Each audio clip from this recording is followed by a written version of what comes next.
right, set 3 it is. You are dead as the blue side starting to the south. Move out. Yeah, and as for the tanks, UAD rolling out with that Borsig again, but so did PEP as a matter of fact. So yeah, quickly about the tanks here. UAD going with a pair of 50s 100, T32, that Borsig, controlled by Minichon, and Kudryavka with a 1390. On the other side, it's lighter. It's much lighter as a matter of fact. Not a whole lot of difference, but one of those 50s 100 has been traded for 1390 because Batman and Robin have to roll out with this, don't they? Yeah, definitely. So I mean, that classic duo, Batman and Robin, ever since season 1, definitely showing us that power. But I mean, PP lineup, I like how they're evolving their strategy. They have gone with that Borsig this time around, and I think they usually go with at least one T32, so that's not too surprising. But the AMX 50 edition there with Little Mac, I think that's also a little bit new there. Soldier Wu taking a huge hit from the get-go, and what surprises me is that PEP has completely deserted the central hilltop. Oh wow! So, but it's actually kind of okay because they've got such a concentrated force towards the western isle pretty much, so they can still defend their own base, and there's a lot of pressure to the southwest, as a matter of fact. So yeah, UAD's got to watch out for a flank. They do own the hilltop, but it's still a pretty fair stalemate situation. It's very rare to see something like this. Yeah, definitely. I mean, I rarely, actually, we never see any teams just completely forsake the central hilltop area. It's only very rare unless like one team just completely rushes the area and one team is just not allowed to go up there. But this time around, PP just giving that position away. They didn't go for that from the very get-go. They have moved over here mostly to the Western Isles. Both Batman and Robin have moved out their way down way to the most southern part, whereas the Tank Destroyer, and I believe it's either the AMX 13 or AMX 50 or the T32 accompany Antair there in that Borsig.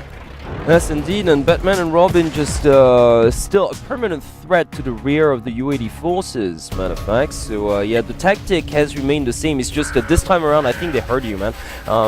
It's just they didn't leave like their T32 and the Borsig pretty much, and the rest of their forces to the central hilltop, because otherwise those are vulnerable. Well, yeah, it's too vulnerable, exactly. So they were like, okay, you know what? Let's just not give it away, but at least like have a strong presence towards the west isle, because if they get attacked, we can still defend this pretty much. So pretty smart on the PEP side, much more balanced, and you know what? Because of the early damage that was inflicted on Soldier Wu, well, so far, advantage going definitely in the favor of PEP. They also got the T1 kill. Indeed, like not a whole lot, but still, like they're. I think they have more options than you are dead at this moment. The map control has to go to UAD, but it doesn't really matter because the northern base is much closer to the western side of the map. So it's still a perfectly defendable situation here for the PvP members. So I think their strategy is paying off right now. I mean, we'll have to definitely see how this plays out here. What I just really like about PvP strategy, though, is had they sent even their T32 up there to the central hilltop area, they would have most likely would have already lost this. Yeah, and it's just they couldn't afford that because they predicted quite safely that UAD would be having a strong presence. Look at this, both Nomi, actually it's only Nomi and Legacy Janny here. They have made it to the most northern part of the map here. Anuto maybe in a little bit of danger here. The URDED members are looking to move in here. He's very well covered by the Borsig though towards the the center isle. So yeah, Anuto might go down, but the UAD members would have to suffer a lot of damage to take him out. Yeah, and that's why they're actually not moving in. Exactly, yet, because they're really waiting until the right opportunity, because they want to at least spot that Borsig before they move in, because if they don't leave that Borsig checked, they're gonna lose this engagement. I mean, you never want to walk into a Borsig. I mean, that Borsig. Indeed, Anuto by himself is actually enough. Oh, and Terra taking a lot of damage though. Same with Dr. Y taking one shot there. Yeah, Antair in that Borsig actually took a couple shots, so he has to be careful. And Soldier Wood took another one, I believe, as well. So right now, Anuto by himself, where he is enough to tank. Pretty much, because he, you need to land at least like 4 to 5 shots to take him out, and that's giving enough time to the Borsig to retaliate. So that's very, very well done. And meanwhile, Batman and Robin a lot of dancing and throw around here. Yeah, Batman and Robin have flanked meanwhile. Yeah, nice move coming up with Batman and Robin, completely flanking the URDED side.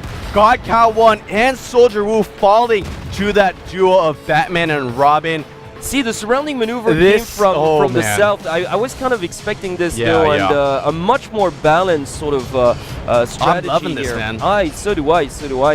It's just they kind of didn't really entirely change their initial strategy. They just were Revamped a little. it. It's just exactly. revamping it, yeah. They were just a little less well cocky about it. Pretty much. Instead of like owning the central hilltop and just spreading too thin, they just left a Nuto Yeah. to cover for that aisle. And meanwhile, Batman Robin, business as usual, progressing down south and surrounding the U-8 forces. This is a brilliant win.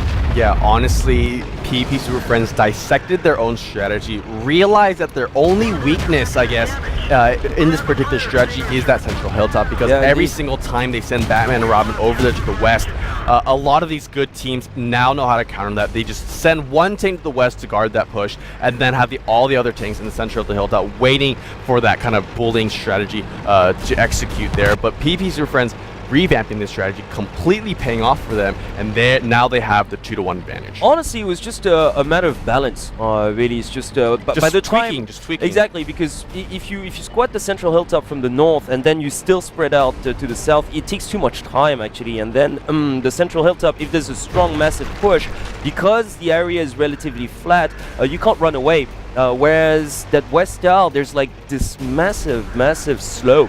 Pretty much so. Nuto by himself is yeah, a T-32 can definitely cover for that, especially with a Borsig behind him. Robin getting that nice shot out, living with 30 health. It was a nice